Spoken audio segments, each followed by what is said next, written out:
Kesi ya unyenyesaji wa kingono, matumizi ya madawa ya kulevya na uuzaji wa wanawake imeanza kuunguruma. Kesi hii inayomkabili rapper P Diddy Sean Combs imeanza kuunguruma huko nchini Marekani, ambapo siku ya jana mashuhuda wawili wameweza kutoa ushuhuda wao mbele ya mahakama huko nchini Marekani. Mambo mazito yamejiri kutokana na ushahidi ambao umewasilishwa mahakamani katika kesi hiyo. Kesi hiyo iliweza kushuhudiwa na Diddy mwenyewe, lakini pia familia yake ilikuwepo katika kusikiliza kesi hiyo ambayo imefunguliwa na watu mbalimbali wakimtuhumu Diddy kufanya matukio mabaya, ikiwemo kuwafanyia unyenyesaji wa kingono, kuwauza, pia kuandaa zile party za ajabu in which wao wanasema kwamba zilifanyika kinyume cha matakwa yao, hivyo wanahitaji hatua za kisheria ziweze kufuatwa.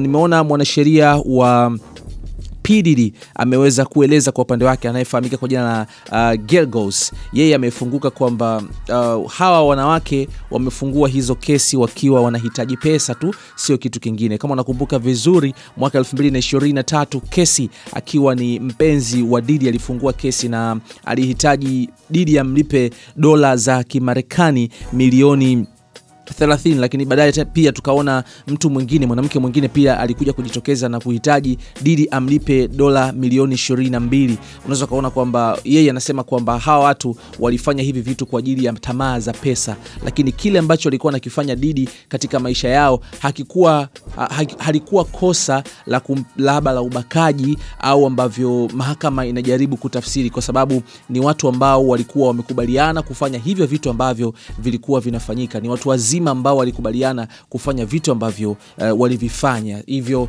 Diddy hapaswi kudondoka katika mtego wa kwamba alikuwa ni mbakaji, anafanya unyenyesaji wa kingono, lakini pia matumizi ya madawa kulevya na vitu vingine. Sasa moja kati ya watu ambao wameweza kutoa ushuhuda wao ni polisi, ambaye of course ni polisi huyu anayefahamika kwa jina la Florence, ambaye yeye anasema kwamba siku ambayo Diddy alimpiga kesi, of course kuna video fulani hivi kituo cha runinga cha CNN kiliwahi kuiachia, ilikuwa ni video inamuonesha Diddy akiwa anampiga kesi wakiwa kwenye corridor ya moja kati ya hoteli ya huko nchini Marekani. Diddy akiwa amevalia taulo lake jeupe. Of course walikuwa wametoka chumbani, inaonekana hapa purukushani, kesi akawa ametoka anataka kukimbia, lakini mwisho siku Diddy akafanikiwa, ameonekana akiwa anamkanyaga kwenye corridor ya hoteli. Sasa huyu Florence yeye alikuwa ni polisi na anajaribu kueleza kwamba yeye alipokea simu kutoka kwa mwanamke ambaye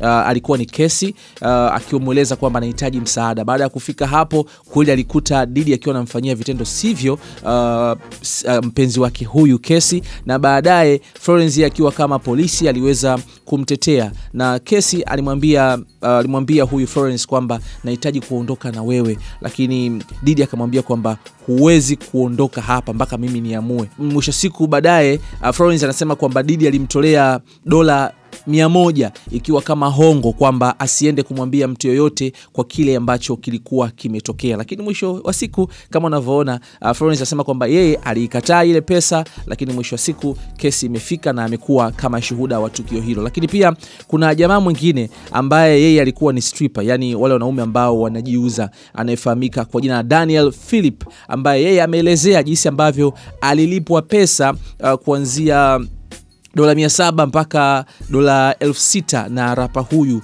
P Diddy, akitaka P Diddy amfanyie matendo ya kingono mpenzi wake kesi. Yani kipindi hicho sasa Diddy yupo katika mahusiano na kesi, alikuwa anamwalika mshikaji afanye sex na kesi huku yeye akiwa anaangalia, lakini anasema kwamba yeye ilibidi aachane na hiyo shughuli baada ya kuona kwamba Diddy anamfanyia vitendo sivyo kesi, ikiwemo kumpiga, alimuona anampiga, alimrushia chupa kichwani. Hivyo hichi kitendo kilimkwaza sana huyu Daniel Phillip akiwa kama stripper.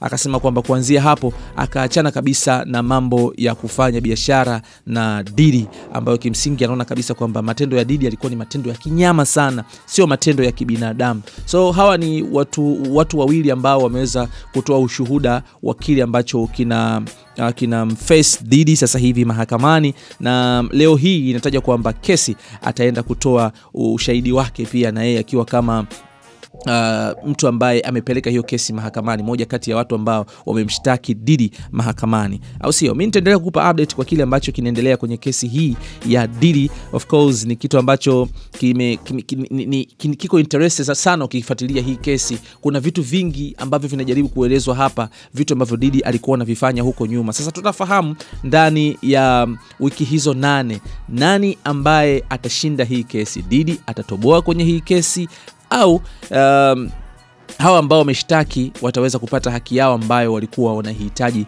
kutoka kwa P Diddy. Drop comment yako hapa chini. Mimi naitwa Ricky Kisalala San. Bye bye.